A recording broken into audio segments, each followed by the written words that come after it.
Water. Water is the most important prep in my opinion, because we can't live without water for more than 3 days.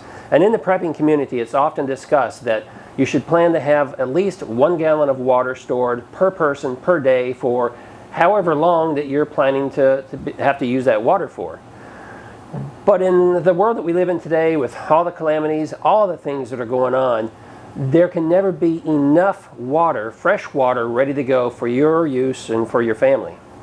That's why everyone everywhere should be looking at multiple ways in order to store water, but also clean and purify water.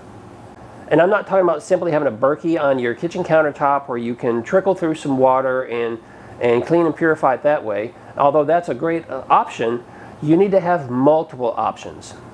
You have other options such as the Life Straw and the Mini Sawyer drinking system, and just a number of options out there that can help you clean and purify water. Now, I recently did a video, and I'm going to put a link to it up here, for Portawell.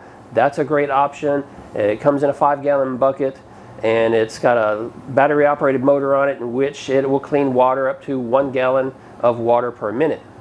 But many of us in the prepping community want to have access to more water than just what can be produced through some of these other methods. And I'm talking about bulk water, water that we can use to provide for not only our family, but possibly our entire group, everyone that's in our MAG or our mutual assistance group, or even in our community and in our neighborhoods.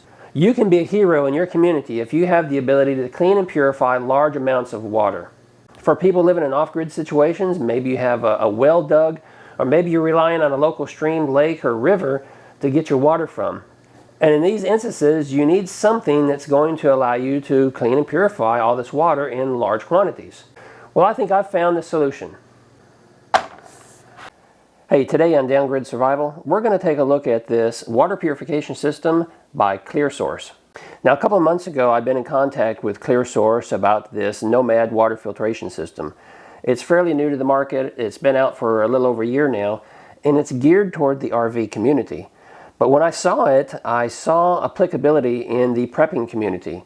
Now, I've looked at many water filtration systems, and as you are probably aware, there's a lot of them on the market that are simply gravity fed.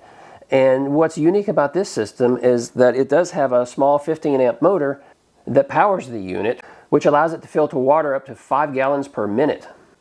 Now, that produces a lot of clean drinking water, and that's one of the reasons why I was intrigued about this particular system. I happen to live in a community of about 250 homes, and there's a couple of lakes in our small community. And if something ever were to happen, most of us are probably going to be relying on the water that comes out of those lakes in order to survive. And I was looking for options that would allow me to not only clean and purify water for myself and my family, but something that allowed me to take care of some of my neighbors' needs as well. And a system like the Berkey or some of these other gravity-fed systems where you pour water through it and you just have to wait for it to drip out isn't going to produce enough water for me.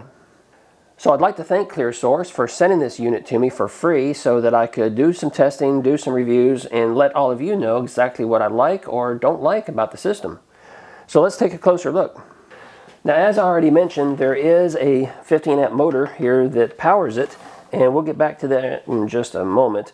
But first, let's just take a look at the overall system. It's a two-stage filter system.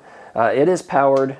It's built around this very robust tubular frame, which makes it very sturdy. Helps protect all the components on the inside. So on the front here, we have the in and out connections for your water hose. You have this on-off switch, which is protected right here by this cover. You flip that up, and then the on-off toggle switch is right underneath. And right here is your SAE connection port for your power cord.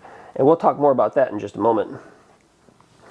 Rotating around to the side, right here you'll see a screen filter. Now, this is just a filter that you can screw off and pull out the screen on the inside. And this is what's going to trap your large debris like leaf particles and sand and rocks and things that might get sucked up into your water hose. So that's its only purpose right there, to clean out all your large debris. And I like the fact that this cap is just screw on. You can take it on and off easily. It's clear, so you can see if there's any sediments or anything that's building up in there. Now, while we're looking at this side of the unit, you can also see right here, the inlet side of the hose. So this is where the water comes in. It goes to this filter right here. And then it passes through the motor, which is either pulling or pushing the water through the system. As we follow this line right here, you'll see that it goes over here to this canister right here.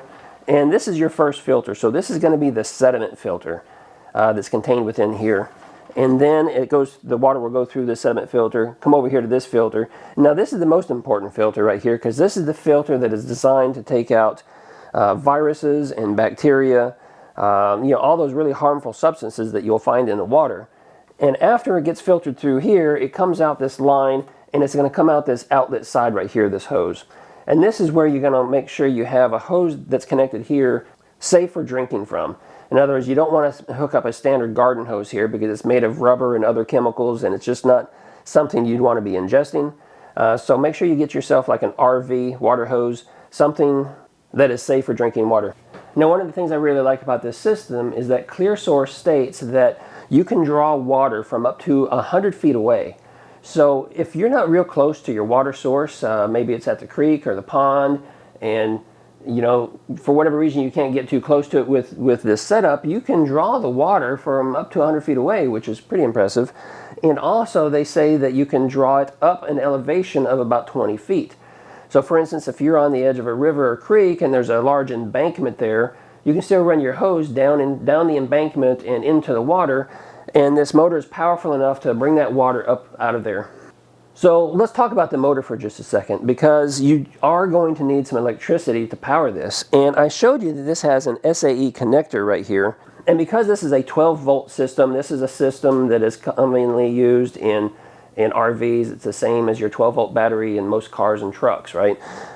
So you can't plug this into like a regular household outlet because your home is producing 110 volts, whereas this is a 12-volt system. So the power cords that they give you is quite long. I do like that. But it has the SAE connector. There it is. It has the SAE connector where you can plug it in here.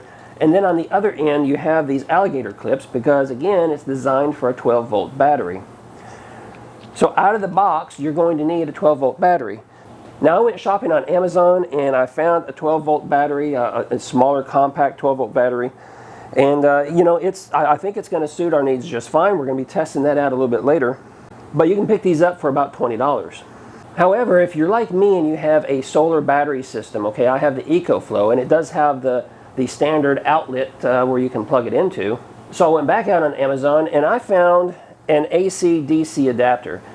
The current that runs in your home, or also that is produced by a lot of these small solar-powered generators, produces an AC current, and it's at 110 volts. This adapter converts that from AC to DC and steps it down to 12 volts so that you don't burn up the pump that's on this machine. So you're going to need an AC-DC adapter, and you'll need one that has the SAE connector on the end. This one does not have the AC connector, but for a couple of bucks, I found this little adapter here that converts it from a barrel to an SAE connector. So now it allows me to plug it in. I can plug it into my solar battery system, and I'll be able to power this unit. So that gives you a couple of different power options, again, just kind of depending on what your setup is. Now here in a couple of days, Devin and I are going to take this down to the river, and we're going to test it using some alligator water. So if you want to see that, make sure you hit the subscribe button and look out for that next video that's going to be coming out early next week, where we see how well it performs. We're going to be doing some testing to see how well it draws the water from 100 feet away and also up an embankment, and then just how well these filters work and how good the water tastes. So if you want to see part 2 of this video, make sure you subscribe and watch for it early next week. If you want to look at some more specs and details about this, I'm going to drop 2 links in the description box down below. One is going to be directly to the Clearsource website where you can get some information from there, and also to the listing on Amazon where you can go and check out pricing as well. If you have any questions for me, or if there's anything specific you'd like to see in this next video, make sure you leave a comment down below, and I'll try to accommodate that in the next video. And with that, I do have a question for you. Do you see applicability for a unit like this in the prepping community? I certainly do. It's not something that everyone will be able to afford, and it's not something that you can easily go portable with and just carry it around in your backpack like something smaller, but I do see a lot of applicability, especially for those of us who are already off the grid or have a bug out location planned, or those who are planning, or those like myself who are planning to just stay at your current location in the event that a severe disaster strikes. That's going to allow me to produce a lot of clean, fresh drinking water for not only my own family, but for those around me. So let me know your thoughts in the comment section down below. I'd really appreciate hearing that. Hey, and if you like this video, do me a huge favor. Go ahead and smash that like button down there. You know, here recently, for whatever reason, YouTube has been holding back my videos, and they're just not pushing them out to everyone as like they used to. And by smashing that like button, you tell YouTube that, hey, you enjoyed this video, and then they start pushing it out to more and more people. So I could really appreciate your support by doing that. Hey, and if you like this video, I will put up a couple other videos right here that may interest you on a similar subject. So if you click on those, I will see you over on the other side. Thanks for watching.